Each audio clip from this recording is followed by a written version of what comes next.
Picture this, you're about to start your coaching and you're thinking about how you're going to manage your first clients. Or maybe you're already a coach and you've signed your first couple clients and you're excited. But then the panic sets in. You start thinking, how do I onboard them? How do I keep them accountable? How do I make them re-sign? How do I make them give me a referral? Client management isn't the sexy part of coaching. We all want to be just closing deals, getting new leads through the door, but the client management is what allows us to scale. And it stops you from being like every other high ticket coach out there who's on the hamster wheel of consistently having to chase new signups every month. So I'm gonna show you exactly how you can make your clients stay, get results, and then bring you even more business. Step one is the onboarding and the setup. The first 24 to 48 hours are the most important after someone signs up for your service.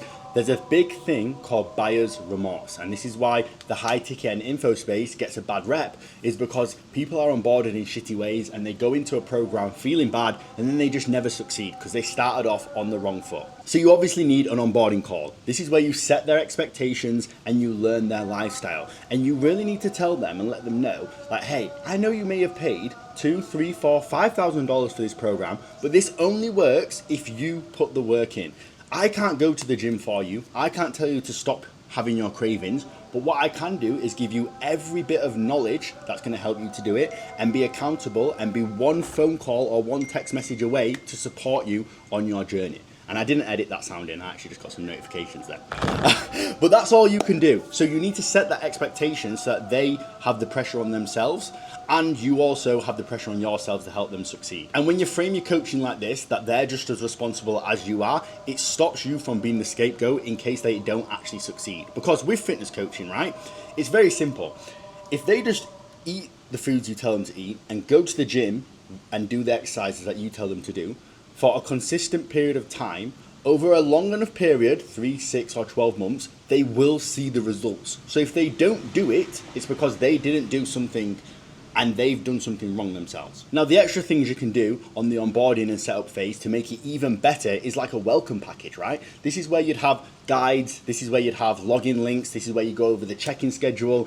What I get my coaches to do is create 2 or 3 instructional and informational videos that explain how their coaching app works, explain the weekly schedule for when the check-in forms will be sent out. All those little things, right? Just remove those little bits of doubt and make the person go, oh shit, this guy's done this hundreds of times. This is so dialed in, and it just removes that fear that the investment was bad. And lastly, in the onboarding and setup phase, you need to set clear boundaries. Clear boundaries of when you can't be contacted. Clear boundaries of how to check in, when to check in, and average message response times.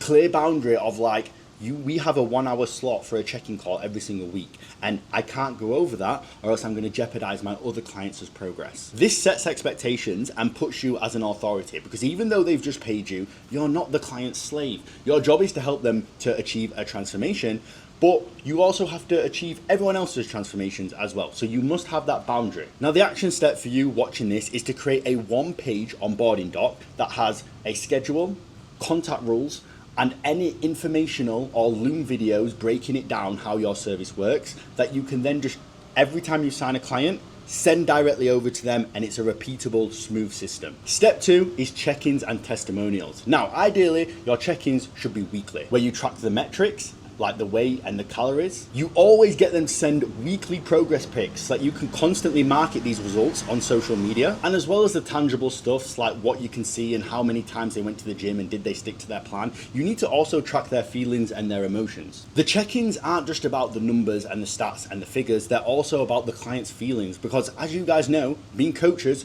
so much of the coaching depends on the person's mindset and how they're feeling. So we need to make sure that the guys we're coaching are okay on an emotional level. And this is one of the biggest reasons why people don't hit their goals in a fitness plan or any coaching program, is because mentally they weren't there and the coach wasn't able to understand it. They just kept trying to give them a better schedule or more information and more knowledge, but really what that person needed was some emotional support in the moment. Next, you need to spot and highlight wins as early and as frequently as possible.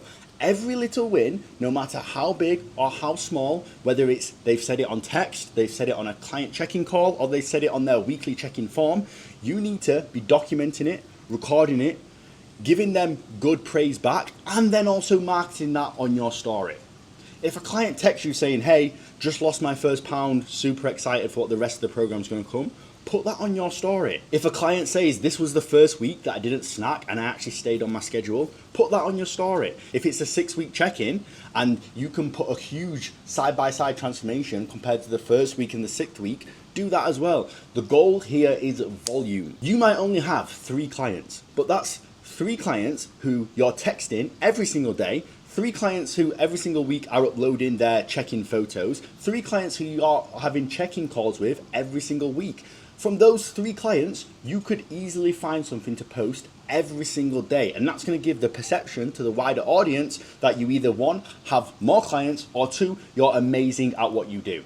And then that just helps you sign even more clients. So in the beginning with coaching, you need to spot all of the testimonials and wins as quick as possible, celebrate them with the client, but also maximize your marketing. And then like for myself, for example, now when I have coaches who collect 1K, 2K, 3K in a day, sometimes I just forget to even put it on my story because I've literally got thousands of screenshots of my coaches collected, and you can check all of them on my Instagram if you think I'm trying to bluff you. So the action step here is to make sure that your weekly check-ins, you have a call that you record, you have daily text messages back and forth with your clients asking them what wins they achieved today, and every single week, along with their check-in form, they send in weekly progress photos. If you do those 3 things, you're going to have daily content to celebrate client wins. That's going to help you get more people through the door. Now, if you implement steps 1 and 2, this makes step 3 super, super easy. And step 3 is referrals, renewals, upsells. Super simple. Now, when it comes to getting referrals, which is you signing a client and them telling their friends, their families, or someone else, and they sign with you as well, the most important thing is just timing, okay? People are going to be super inclined to help you out if you've just helped them. So if someone has their biggest win, like they set out to lose 30 pounds of fat and it's the day that they've hit 30 pounds of fat, that is when you need to ask for the testimonial. Not at the end of the program when they're not as excited now and they're used to being the skinny version of themselves because it's not new anymore because they achieved the goal 3 months ago. When emotional excitement is at its highest, that's when the person is going to feel at the most in debt to you because you've just got them this big win. And that is when you ask for a referral. And the way you do this is go, I'm so happy, I'm so excited, we just achieved insert specific goal. Do you know anyone else who would also like to achieve that kind of level of success? And just so I can give you another reward back on top of the amazing goal we've just achieved, I will give you 20% of the sign-up price as well.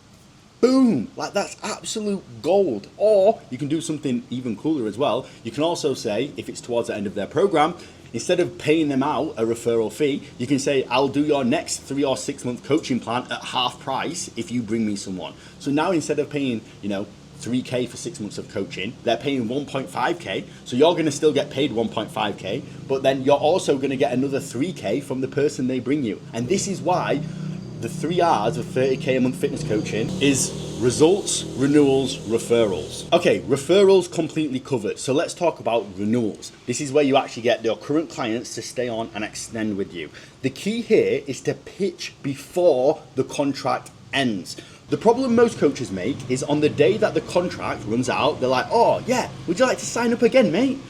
You look like an absolute idiot who only cares about money. What you should be doing is 2 to 3 weeks before the program finishes, you should take them through a super cool PowerPoint and presentation that breaks down all of their biggest wins. And again, if you followed step 2 correctly, you should have, after 6 months, maybe 50 screenshots and 50 check-in photos and all their check-in forms and their wins. You're going to create a presentation of all of their wins in one thing, and you're going to be able to take them through this beautiful presentation of every single win that you've managed to help them with. And again, we do this 2 to 3 weeks before they actually finish, because hopefully by now they have got very close or they are going to achieve their goal, and it's obvious that they are. And at the end of this presentation, after you've taken them through their goal, you need to explain to them what's going to happen if they carry on. But you're not going to say it from a point of carry on with me, just let them know in general. Like, hey, if you actually carry on, I think you could end up on stage if you were to go at it for another 6 months. Or hey, if you carry on, I think you could probably drop another 50 pounds and we could probably get you from being 400 all the way down to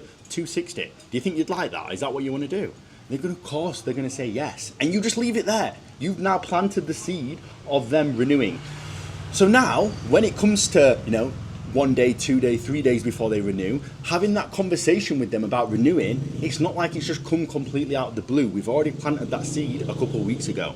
And this is how you stop awkward cancellations and awkward conversations with your clients. And lastly, we're going to speak on upsells. Upsells are something that a lot of coaches don't take advantage of. They just mainly think about referrals and renewals because they're super easy to get. But I'll tell you about one of my clients that I just signed. She lives in Portugal and she's going to be helping, I think, other female fitness coaches. We have only just onboarded her, so we're building out our offer still. But alongside her high ticket coaching, what she's also going to have is a European retreat. So this is going to be like an upsell for her best clients. Her clients who signed for 6 months or for a year, when she opens this retreat for the clients, which she might only do, a couple of times a year, we're going to be upselling those clients. And we call this an ascension ladder. Even in my own coaching business, I have this. I have a premium offer for the coaches that I work with. When they get to 15, 20, 30K per month, I then take them on as on a partnership model where I actually manage their sales team. I manage and run their ads for them and do all these crazy things to help them scale. But first, I take them through my initial program to get them to 15, 20, 30K.